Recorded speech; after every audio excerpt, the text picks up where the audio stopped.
Assalamualaikum warahmatullahi wabarakatuh. Selamat sore semuanya. Sebelumnya kami dari kelompok 4, Farmasi A, mata kuliah Teknologi Sediaan Farmasi Solid pada kali ini akan mempresentasikan hasil diskusi kami terkait tablet hisap. Adapun anggota kelompok kami adalah yang pertama, Zevanya Putri Samyadi dengan NIM 120260041,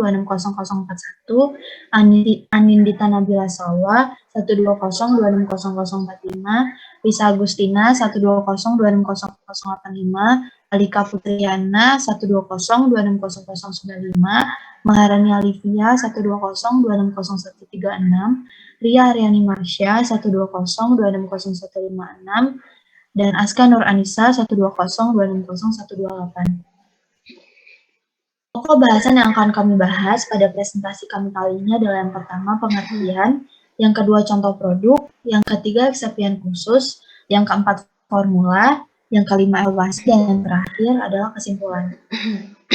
Pokok bahasan pertama adalah pengertian tablet hisap.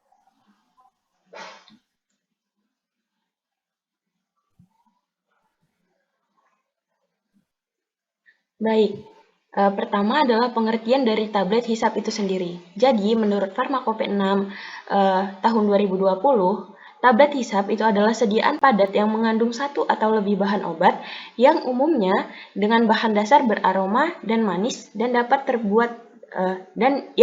membuat tablet melarut atau hancur perlahan dalam mulut.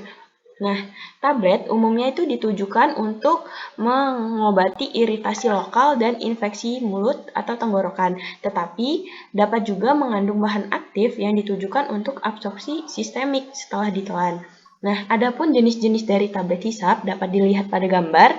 Yang bagian atas itu disebut dengan troches, yaitu tablet yang dibuat dengan cara gempa tablet menggunakan bahan dasar gula. Sedangkan yang di bawah itu adalah pastiles atau tablet yang dibuat dengan cara dituang dengan bahan dasar gelatin dan atau sukrosa yang dilelehkan atau sorbitol.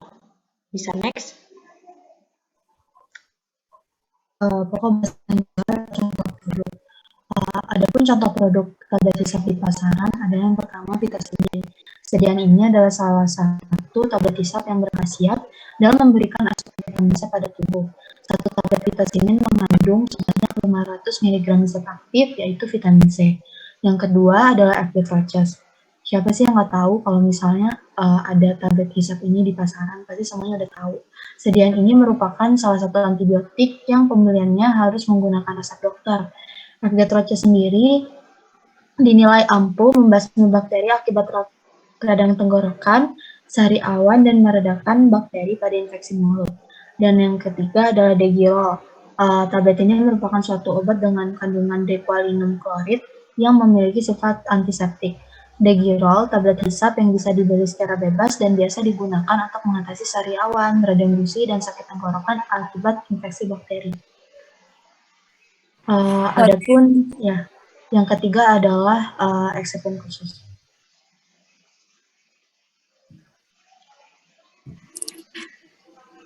Tablet hisap menggunakan bahan pengisi yang memiliki rasa manis dan larut pada air.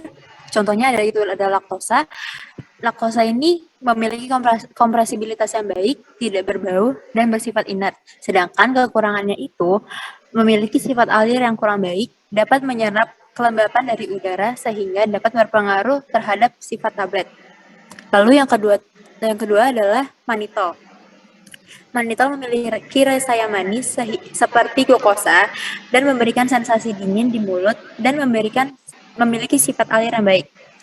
Lalu yang kedua, tablet hisap umumnya mengandung bahan dasar yang manis karena akan diabsorpsi melalui mukosa mulut. Contohnya yaitu sorbitol. Sorbitol ini memiliki rasa yang manis, memiliki sensasi dingin, larut dalam air, dan kompresibilitas yang baik. Next. Tablet hisap membutuhkan bahan pengikat yang dirancang untuk memperoleh kekerasan, kerapuhan, dan waktu melarut yang baik sesuai dengan persyaratan. Tidak hancur di dalam mulut, tetapi terkikis secara bertahap di dalam mulut. Waktu hancurnya sekitar 20 menit dan harus memenuhi persyaratan keseragaman bobot, kekerasan, penampilan, dan ukuran tablet. Secara umum, tablet hisap mempunyai kekerasan 30 hingga 50 kgf untuk bobot tablet 1,5 sampai 4 gram yang lebih tinggi daripada tablet biasa, yaitu memiliki KGF sebesar 4 hingga 8. Contohnya yaitu CMCNA, Avicel, Gelatin, Ragakan, dan Guargum. Guargum memiliki kelebihan yaitu ekonomis dan daya lekatnya yang cukup tinggi. Guargum merupakan bahan alam yang bebas mikroba coliform seperti E. coli dan Salmonella. Next. Tablet hisap biasanya mengandung pengaroma seperti mentol. Tujuan dari penggunaan mentol itu adalah mentol dapat mempengaruhi ujung-ujung saraf sensorik pada saluran pernafasan sehingga memberikan efek plong, memberi rasa segar dengan aroma mint dan menyegarkan mulut. Lalu selanjutnya ada lozenges. Lozenges biasanya digunakan untuk membantu menghilangkan bakteri dalam mulut sehingga terhindar dari bau mulut dan radang tenggorokan. Biasanya lozenges ini biasanya mengandung bahan-bahan yang bersifat antibakteri.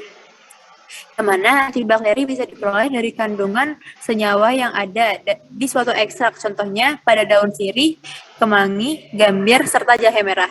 Next. Dan pokok poin bahasan yang ketiga adalah formula, rasionalisasi formula, dan metode pembuatan. Oke, next. Sesuai dengan skripsi atau jurnal yang kami dapatkan, ini merupakan formulasi tablet. Next. Dari rasionalisasi formula, itu formula yang kami dapatkan. Yang pertama, zat aktif yang digunakan pada formula adalah ekstrak daun sirih dan kapur sirih. Yang kedua, itu untuk mengikat zat aktif, dan eksipien digunakan Avicel sebagai pengikat.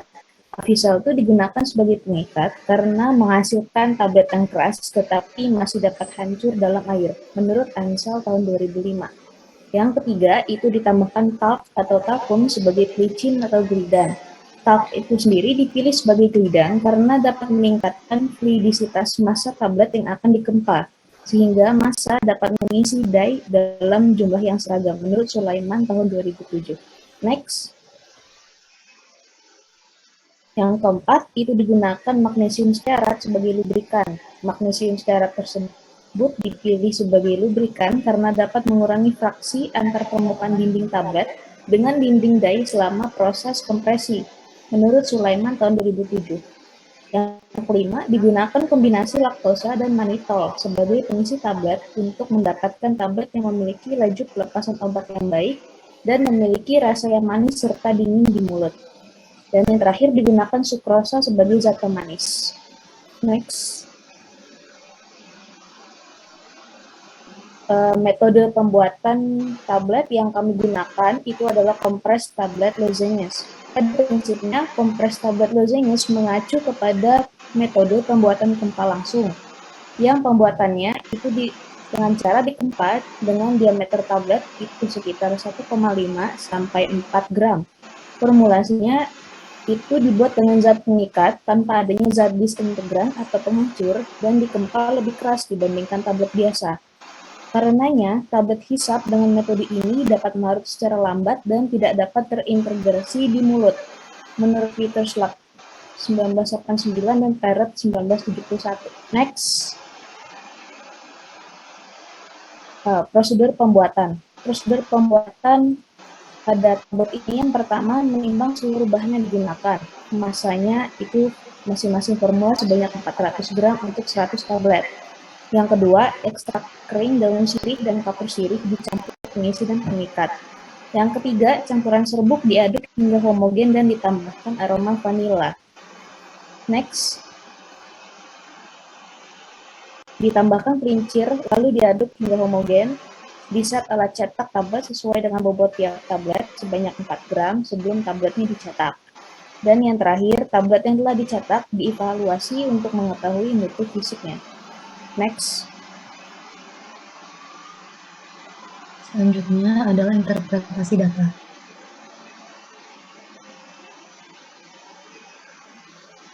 Baik, untuk interpretasi data dapat dilihat bahwa pada hasil identifikasi serbuk dan ekstrak sirih terdapat golongan alkaloid, flavonoid, saponin, tanin, triterpenoid, minyak atsiri, dan kumarin.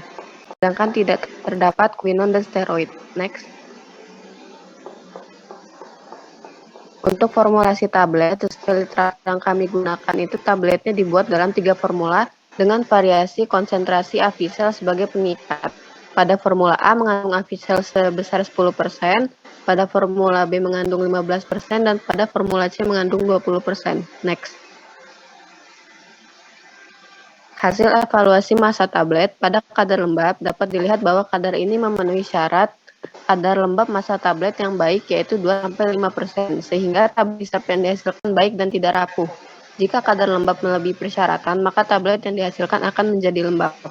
Lalu kompresibilitas. Hasil yang diperoleh dari ketiga formula memenuhi syarat uji kompresibilitas yaitu 5-15%. Uji kompresibilitas bertujuan untuk membentuk massa yang stabil dan kompak jika diberi tekanan. Lalu yang selanjutnya itu sudut henti dan laju alir. Ketiga formula memiliki sifat mudah mengalir karena laju alir berada di rentang 4-10 gram per detik dan nilai sudut henti tidak lebih dari 30 derajat. Hal ini menunjukkan bahwa serbuk yang dihasilkan mudah mengalir karena semakin tinggi konsentrasi pengikat, maka semakin tinggi daya ikat antar partikel serbuk dan semakin sedikit jumlah debu, sehingga serbuk yang dihasilkan akan mudah mengalir. Next. Selanjutnya hasil evaluasi distribusi ukuran partikel. Dari hasil evaluasi ketiga formula ditunjukkan bahwa distribusi ukuran partikel mengandung lebih dari 10% serbuk berukuran kurang dari 850 mikrometer. Distribusi ukuran partikel yang baik adalah mengandung tidak lebih dari 10% serbuk halus. Next. Lalu pada literatur yang kami gunakan itu dia membahas terkait tablet hisap dengan kadar CD4 dalam darah. Pada data yang ditunjukkan dapat dilihat bahwa kadar CD4 dalam limfosit berbeda secara nyata antara sebelum dan sesudah perlakuan atau pengonsumsian tablet hisap, yang berarti tablet hisap berperan dalam meningkatkan kadar limfosit dalam darah. Next. Poin selanjutnya adalah evaluasi. Selanjutnya evaluasi.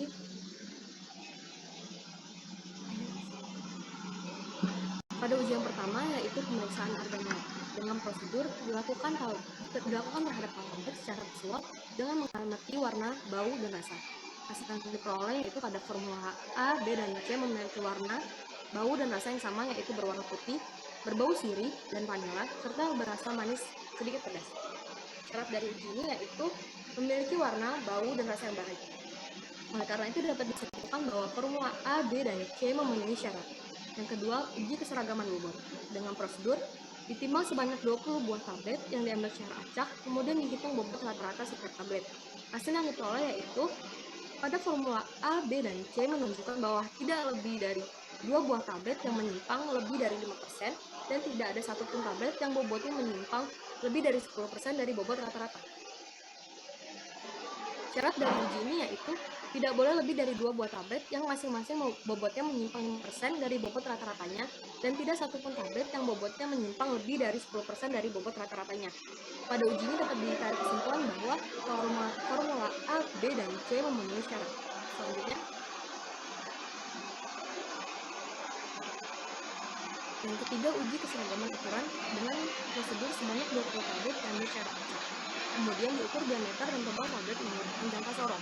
Hasil yang diperoleh yaitu pada formulasi A memiliki diameter sebesar 24,85 mm, pada formulasi B memiliki diameter sebesar 24,95 mm, dan pada formulasi C memiliki diameter sebesar 24,75 mm, dengan syarat pada uji ini yaitu lebih dari 12,5 mm. Karena itu dapat disimpulkan bahwa pada formulasi A, B, dan C memenuhi syarat. Dan yang keempat, uji kekerasan. Uji kekerasan dengan prosedur ditimbang sebanyak 10 buah tablet yang diambil secara acak, kemudian ditentukan kekerasannya menggunakan alat Hermes tester. Hasil yang diperoleh yaitu formulasi A memiliki kekerasan sebesar 13,9 kg per cm kuadrat, pada formulasi B memiliki kekerasan sebesar 15,9 kg per cm kuadrat, dan pada formulasi C memiliki kekerasan sebesar 17,9 kg per cm kuadrat. Syarat dari uji ini yaitu 10 sampai 20 kg per cm kuadrat. Karena itu dapat disimpulkan bahwa formulasi A, B, dan C memenuhi syarat. Next.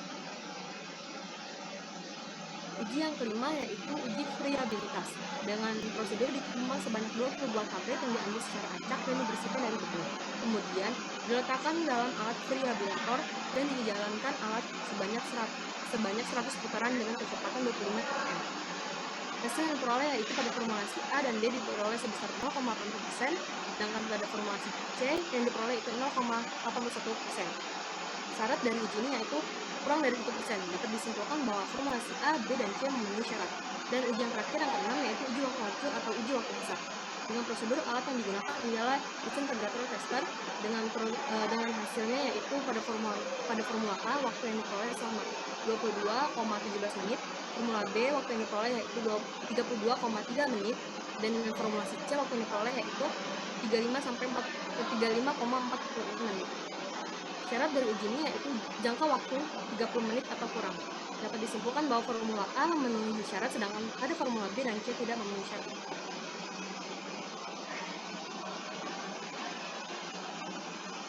Poin yang terakhir adalah kesimpulan.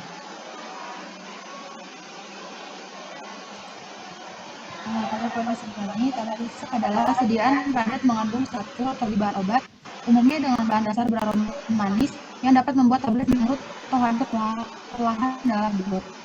Dalam pemilihan eksipien serta polimer harus tepat agar dapat membantu menghasilkan tablet hisap yang memenuhi parameter-parameter yang telah ditetapkan serta membantu menangani permasalahan yang disebabkan oleh kelembapan, kompresibilitas, sudut inti, dan laju air. Eksipien pilihan yang digunakan adalah laktosa sebagai bahan pengisi, gelatin atau tragakan sebagai bahan pengikat, MG stearat sebagai lubrikan, dan sukrosa atau mannitol sebagai bahan pemanis. Formulasi menggunakan ekstrak etanol sirih dan kapur sirih cocok dibuat menjadi bentuk sediaan tablet hisap dengan menggunakan avisel pH 102 sebagai pengikat dengan konsentrasi 10% formula A, 15% formula B, dan 20% formula C.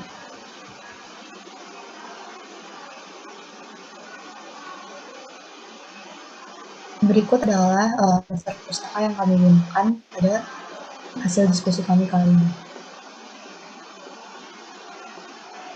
Demikian yang dapat kami sampaikan. Lebih dan kurang kami mohon maaf. Atas perhatiannya kami ucapkan terima kasih. Wassalamualaikum warahmatullahi wabarakatuh.